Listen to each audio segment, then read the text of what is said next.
Good morning everyone, welcome to Economic Times daily news analysis and explanation. So आज है 11 फरवरी and day is Friday. कवर करेंगे हम इकोनॉमिक टाइम्स को। बाकी अगर आपको इकोनॉमिक टाइम्स की ये पीडीएफ चाहिए तो ये आपको टेलीग्राम ग्रुप पर हमारे मिल जाएगी, जिसका लिंक नीचे दिया हुआ है, उसको आप ज्वाइन कर सकते हैं। उसके अंदर आपको द हिंदू और बिजनेस स्टैंडर्ड ये 3 न्यूज़पेपर्स की पीडीएफ डेली बेसिस पे मिल जाती है। उसके अलावा ये जो नोट्स हैं जिनसे हम अभी कवर करेंगे पूरे वीडियो में, तो वो भी आपको वहीं पर मिल जाते हैं। उसके अलावा अगर आपको अपना डीमैट अकाउंट ओपन करवाना है तो आपको एक नीचे लिंक दिया हुआ है अपस्टॉक्स ऐप का, उसको आप डाउनलोड कर सकते हैं। उसके थ्रू आप फ्री में अपना अकाउंट नॉर्मली जो प्रोसेस रहता है उससे ही ओपन करा सकते हैं। बट उसमें आपको एक्स्ट्रा बेनिफिट ये मिलेगा कि आप 1000 रुपीज़ तक फ्री ब्रोकरेज क्लेम कर सकते हैं। तो वो चीज़ है वहाँ पर, और वो सब के लिए ऐसा नहीं है कि कोई फिक्स्ड है, मतलब 100 लोगों को मिलेगा, ऐसा कुछ है। तो आप चाहें तो वो करा सकते हैं। अगर आपको कोई उसके अंदर प्रॉब्लम आती है तो आप मुझे टेलीग्राम पे मैसेज भी कर सकते हैं, तो मैं आपको ओपन भी कराने में हेल्प करा सकता हूँ। कह रहा हूँ अभी के लिए स्टार्ट करते हैं। हम जो नोट्स से पहले हमारी टर्म्स को कवर करते हैं, आज हम वो देखेंगे पहले, और हम फिर नोट्स के ऊपर चलेंगे। तो कल जो हमने एक छोड़ भी दिया था और आज के लिए हमारी टर्म भी बन चुकी है, कैपिटलाइजेशन वेटेड इंडाइसेस। पहले हम ये देखते हैं। इसका बेसिकली मीनिंग ये होता है कि जैसे एक इंडेक्स है, इंडेक्स बहुत सारे एग्जांपल्स हैं जिसके अंदर आपका निफ्टी 50 और सेंसेक्स इंडिया के अंदर मोस्ट पॉपुलर एग्जांपल्स हैं। उसके अंदर बहुत सारी कंपनीज आती हैं, और मैंने आपको कई बार बोला है कि वो वेट्स के हिसाब से असाइंड होता है कि कितना पैसा किस कंपनी में लग रहा होगा। अगर आप निफ्टी पूरा 1 यूनिट खरीदते हैं तो वो हर कंपनी के अंदर एक एक शेयर नहीं देता आपको। वो कुछ कंपनीज के अंदर आपको 2 शेयर्स वेटेज के हिसाब से शेयर्स देगा। अब वो वेटेज कैसे डिसाइड होती है, वो कैपिटलाइजेशन वेटेड इंडाइसेस है। इसका बेसिकली कैपिटलाइजेशन वेटेड करने का एक तरीका होता है इन वेट्स को डिसाइड करने का। ये और दूसरा तरीका होता है मार्केट प्राइस को वेट करने का, बट ये वो अच्छा तरीका नहीं माना जाता है। तो यहाँ पर भी हमारे इंडिया के अंदर यही तरीका फॉलो होता है। अब मैंने एक एग्जांपल ये जिसके अंदर मैंने 2 कंपनी का एक इंडेक्स बनाया है। सिर्फ 2 ही कंपनी का मैंने इसे ले लिया ताकि थोड़ा ईजी हो जाए समझने के लिए। अब निफ्टी 50 में भी ये दोनों कंपनीज आती हैं, जिसके अंदर आपका रिलायंस और एशियन है, एशियन पेंट्स। तो इसके अंदर आपका हम मान के चलते हैं कि एशियन पेंट्स की टोटल मार्केट कैपिटलाइजेशन 100 रुपये पर है। मार्केट कैपिटलाइजेशन मतलब होता है कि पूरी कंपनी अगर किसी पर्सन को खरीदनी है पूरी 100%, तो वो कितने में खरीद सकता है। तो वो है यहाँ पर 100 रुपीज़ हमने अज्यूम किया है। रिलायंस मान लेते हैं यहाँ पर 300 रुपीज़ है पूरी कंपनी की वैल्यू। अब यहाँ पर अगर आप वेट्स असाइन करना चाहें तो आप बहुत ही ईजी कर सकते हैं। तो यहाँ पर रिलायंस का वेट हो जाएगा इंडेक्स के अंदर 3 पर, और एशियन पेंट्स का वेट हो जाएगा 1 पर। तो ये प्रपोर्शन के अंदर आपका वेट्स असाइन हो गए। अब होगा क्या, अगर आपको फॉर एग्जांपल 100 रुपीज़ इस कंपनी के अंदर या इस पूरे इंडेक्स के अंदर इन्वेस्टमेंट करने हैं, तो ये ऐसे नहीं होगा कि आपको 50-50 रुपीज़ के दोनों शेयर मिल रहे होंगे या फिर दोनों कंपनीज के एक एक शेयर मिल रहे होंगे। आपको इस वेटेज के हिसाब से शेयर्स मिलेंगे। जैसे अगर आपको 3 वेटेज 4 वेटेज यहाँ है, तो आपको 75 और 25 रुपीज़ का डिस्ट्रीब्यूशन इन दोनों के बीच में हो जाएगा। तो इस तरीके से है यहाँ पर। अगर आपको बाकी इसमें कोई डाउट आ रहा हो तो आप नीचे कमेंट कर सकते हैं, क्योंकि थोड़ा सा ये कॉम्प्लेक्स है। आगे चलेंगे। कैपिटलाइज्ड का क्या मीनिंग होता है, ये थोड़ी एक अकाउंट वाली टर्म है, तो अगर आप चाहें तो इसको स्किप भी कर सकते हैं, बट मैं एज अ टर्म इसको बता देता हूँ। इसमें क्या होता है, जैसे अगर कोई फॉर एग्जांपल एनजीओ है, उसको हर साल डोनेशंस मिलती हैं, वो हर साल यूज़ कर लेता है। बट फॉर एग्जांपल उनको एक साल ऐसी डोनेशन मिली जो थोड़ी ज़्यादा अमाउंट की है, और उनको थोड़े कमिंग ईयर्स में उसको यूज़ करना है, यूटिलाइज़ करना है। बट अगर अब उसको वो नॉर्मल डोनेशंस की तरह दिखाते हैं अपनी बुक्स के अंदर, तो उनको अगले साल पे कुछ कैश बैलेंस या फिर कुछ ऐसे करके दिखाना पड़ेगा, और वो चीज़ अकाउंटिंग की पॉइंट ऑफ व्यू से सही नहीं होगी, क्योंकि वो एक्चुअली में डोनेशंस हैं। क्योंकि पहले वो डोनेशंस को हर साल ख़त्म कर दे रहे थे, तो उनका सिस्टम अलग बन गया था। तो उस साल के लिए वो क्या कर सकते हैं, उस साल के लिए वो डोनेशंस को कैपिटलाइज कर सकते हैं। कैपिटलाइज करने का मतलब एक ऐसी चीज़ जो आपको एक से ज़्यादा साल बेनिफिट दे रही हो। तो इस तरीके से है। तो उन्होंने वहाँ पर उसको असेट नहीं दिखाया, डोनेशन को उसके लिए असेट नहीं है। क्योंकि क्या होता है, ये लॉजिक इसके पीछे बहुत ही अच्छा लॉजिक है कि डोनेशन के बदले में एनजीओ को काम करना पड़ेगा। हालांकि वो उसका काम उसके खुद के बेनिफिट के लिए है, बट उनको काम करना पड़ेगा। तो वो काम करने का यहाँ पर इसीलिए उसको लायबिलिटी की तरह लिया जाता है। तो ये चीज़ होती है यहाँ पर। आगे चलेंगे तो कैपिटलिज्म का मीनिंग होता है, जिसे ये एक इकोनॉमिक सिस्टम है एक। इसके अंदर क्या होता है कि आपका प्राइवेट ओनरशिप को एंकरेज किया जाता है। यानी कि मतलब मार्केट सब चीज़ें डिसाइड करेगा, मार्केट जो डिमांड करेगा वो सप्लायर्स प्रोड्यूस करेंगे, और वही प्राइस भी मार्केट ही बताएगा। ये बेसिकली कॉन्ट्रास्ट में अगर आप समझेंगे तो ज़्यादा बेनिफिट रहेगा। जैसे एक और सिस्टम होता है सोशलिज्म सिस्टम, उसके अंदर गवर्नमेंट सारी चीज़ें डिसाइड करती है, गवर्नमेंट ही सब कुछ प्रोडक्शन करती है, गवर्नमेंट ही सेल्स करती है, गवर्नमेंट ही सेविंग्स कहाँ पर करनी ये बताती है, ये सब कुछ गवर्नमेंट का डिसीजन होता है। गवर्नमेंट के डिसीजन में ये बेनिफिट होता है कि जो भी नीडी होगा उसको सारी चीज़ें मिल जाएंगी, या कम से कम नीड वाली चीज़ें मिल जाएंगी, क्योंकि गवर्नमेंट वहाँ पर सपोर्ट करेगी। बट कैपिटलिज्म के अंदर जो हार्डवर्क करेगा, जिसकी प्राइवेट ओनरशिप रहेगी, उसी को ही चीज़ें मिल रही होंगी। तो ये बेसिक डिफरेंस रहता है। हम कल से अब यहाँ से कवर करेंगे, जो थर्ड फोर्थ पेज हो गया शायद। अब हम करते हैं नोट से स्टार्ट। आज थोड़ी टर्म्स हैवी हो गई तो वो भी है यहाँ पर। अब यहाँ पर पहली न्यूज़ है, RBI springs a surprise hold rates retains monetary stance. तो बेसिकली कल आरबीआई की एमपीसी मीटिंग के मिनट्स रिलीज़ हो गए। एमपीसी की मीटिंग होती है मॉनेटरी पॉलिसी की मीटिंग, जो बेसिकली आरबीआई की सबसे बड़ी मीट होती है।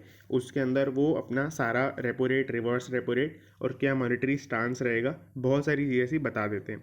जैसे ऐसे आपको दिख रहा होगा कि यहाँ पर रेपो रेट रखा है उन्होंने स्टिल 4% पर, जो कि बहुत ही सरप्राइजिंग बात है। हमने मतलब हज़ारों न्यूज़ ऐसी देख ली होंगी जिसके अंदर हमें रेपो रेट पे फ़र्क होता हुआ दिख रहा होगा, या एक्सपेक्टेशन ऐसी है कि चेंज हो जाएगा, कभी कभी बढ़ जाएगा, घट जाएगा, कोई भी एक्सपेक्टेशन है। तो पर ऐसा नहीं हुआ, यहाँ पर उन्होंने स्टिल रखा है 4% पर। रिवर्स रेपो रेट भी स्टिल रहा है 3.35% पर। अकोमोडेटिव मॉनेटरी स्टांस रहा है।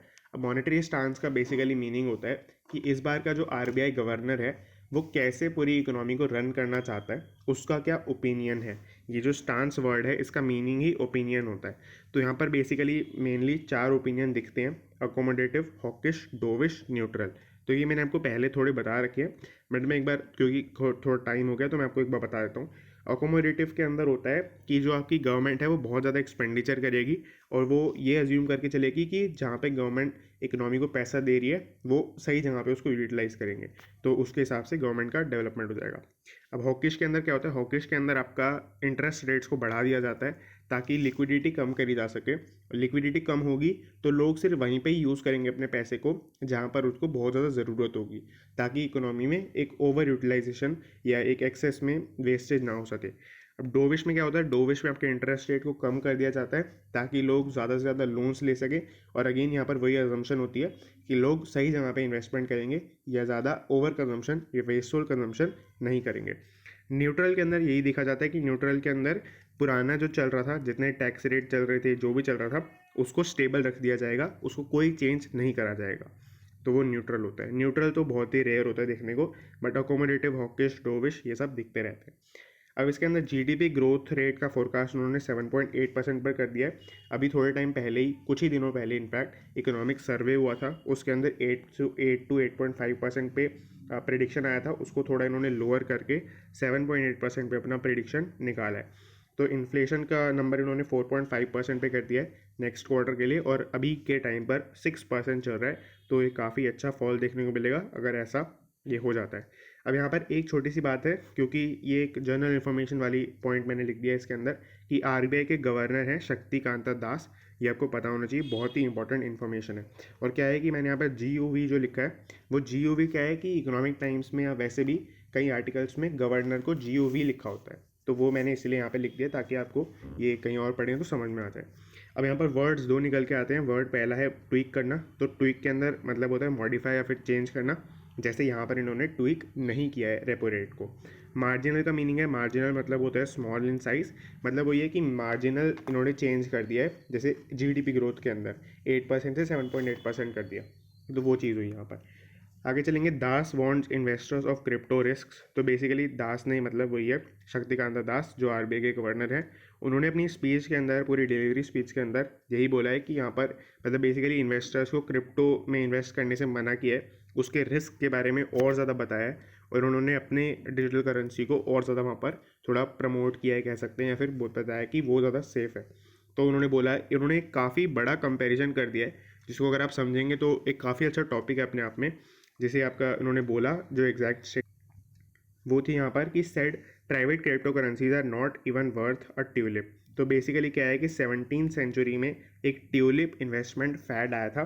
ट्यूलिप्स आप सभी को पता है एक फ्लावर होता है, उसके अंदर लोग बहुत ज़्यादा इन्वेस्टमेंट करने लग गए थे, बहुत ज़्यादा मतलब बहुत ही ज़्यादा इन्वेस्टमेंट करने लग गए थे, और उसके प्राइसेस बहुत ज़्यादा ऊपर चले गए थे, और उसका कोई पॉइंट नहीं बनता था। ट्यूलिप एक जस्ट एक फ्लावर है जो कभी कभी मतलब जितना फ्लावर यूज़ आता है उतना ही वो यूज़ आता है, उसका कोई वैसे मेडिसिनल प्रॉपर्टी ऐसा भी कुछ नहीं है। तो उसकी वजह से यहाँ पर बहुत ज़्यादा क्वेश्चन होने लग गए थे उसके ऊपर। तो वो चीज़ हुई थी। ये बोल रहे हैं कि ये तो उतना भी नहीं है, ये तो उससे भी बेकार चीज़ हो रही है आज की डेट में। उन्होंने इतना कंपैरिजन करके ये सब बताया है। आप चाहें तो इसके बारे में और पढ़ सकते हैं, मैं हो सकेगा तो एक नीचे एडिटोरियल का या एक आर्टिकल का लिंक दे दूंगा।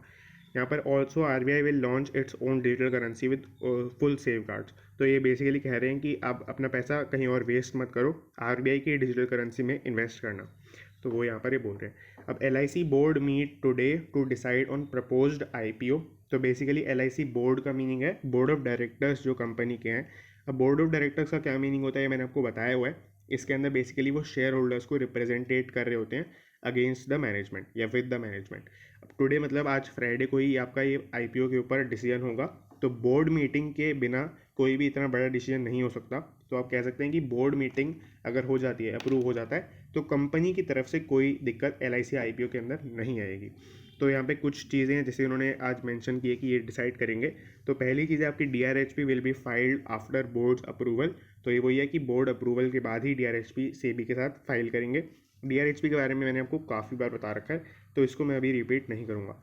How much discount on shares will be offer to policy holders. तो ये बहुत ही अच्छा एक प्रोविज़न लेके आ रहे हैं कि जिनके पास ऑलरेडी अभी LIC की पॉलिसी है उनको ये कुछ डिस्काउंट देने वाले हैं अपने IPO के अंदर।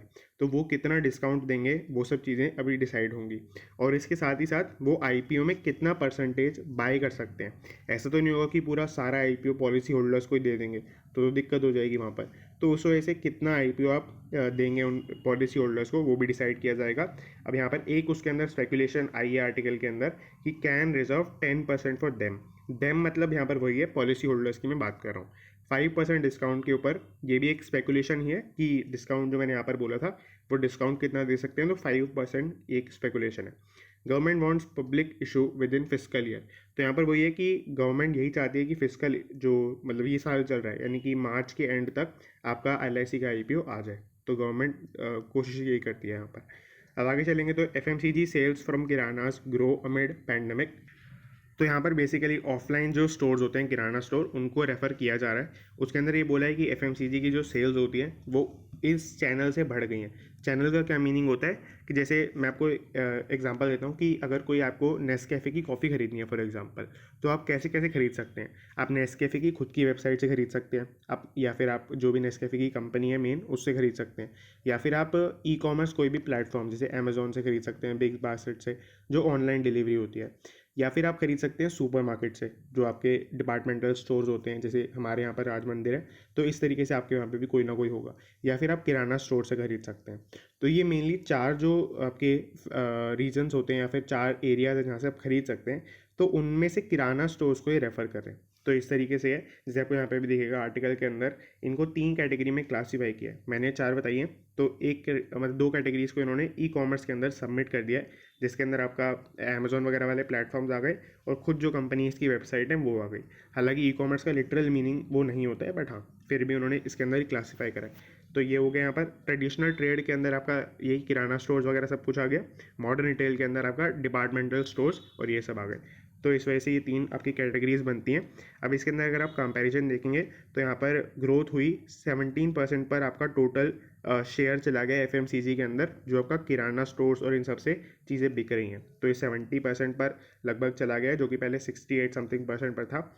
अब यहाँ पर जो आपकी ये सेकंड कैटेगरी के अंदर था मॉडर्न रिटेल, इसके अंदर आपका 21.30% पे डिक्लाइन हो गया है। तो ये चीज़ है यहाँ पर। अब इसके अंदर भी डिक्लाइन हुआ है, इसके अंदर भी डिक्लाइन ही हुआ है, बट इसके अंदर थोड़ा कम डिक्लाइन हुआ है यहाँ पर।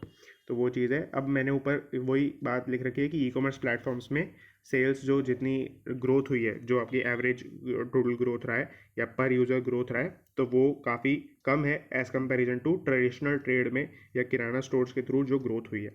तो वो चीज़ है यहाँ पर। अगर आपको कभी ये यूज़ करना हो तो ये बहुत ही अच्छा डेटा है। इसको आप इस तरीके से याद कर सकते हैं 70, 20 और 10। तो इस तरीके से आपको इजीली याद भी रहेगा ट्रेडिशनल ट्रेड, मॉडर्न रिटेल और e-commerce. Dynamic shopping trends in Indian market. तो इंडियन मार्केट में बहुत ज़्यादा इसकी वजह से हमें डायनेमिक शॉपिंग ट्रेंड्स देखने को मिले। हालांकि इस लाइन में कोई समझाने के लिए बात नहीं है। तो वो चीज़ हुई यहाँ पर। Hero FinCorp first Indian company to secure benchmark loan. तो ये बहुत ही मतलब इम्पॉर्टेंट न्यूज़ भी है और कॉम्प्लेक्स न्यूज़ भी है थोड़ी सी। तो अगर आप मतलब इसको छोड़ के आप इसको सुन के आप गिव अप ना करें बिल्कुल भी, आप थोड़ा सा टाइम दें, एक बार और हो सके तो वीडियो को रिवाइंड करके यहाँ से देख लेना, बट आपको मैं कोशिश करूँगा कि एक ही बारी में समझ में आ जाए। अब होता क्या है, आज की डेट में एक रेट चलता है लिबोर। लिबोर और इन सब की फुल फॉर्म में मैं अभी नहीं जा रहा हूँ क्योंकि फिर आप वो थोड़ा और कॉम्प्लेक्स हो जाएगा। लिबोर में क्या होता है, लिबोर एक इंटरेस्ट रेट देता है। मान लेते हैं बहुत ईजी करने के लिए 1%, तो मान लेते हैं लिबोर है 1% आज की डेट में। तो क्या होगा कि कुछ लोन्स जो होते हैं वो लिबोर के बेसिस पे बनते हैं, यानी कि लिबोर आज की डेट में क्या चल रहा है उसके ऊपर हम अपना एक फिक्स्ड रेट है जो हम हर बार ऐड कर देते हैं।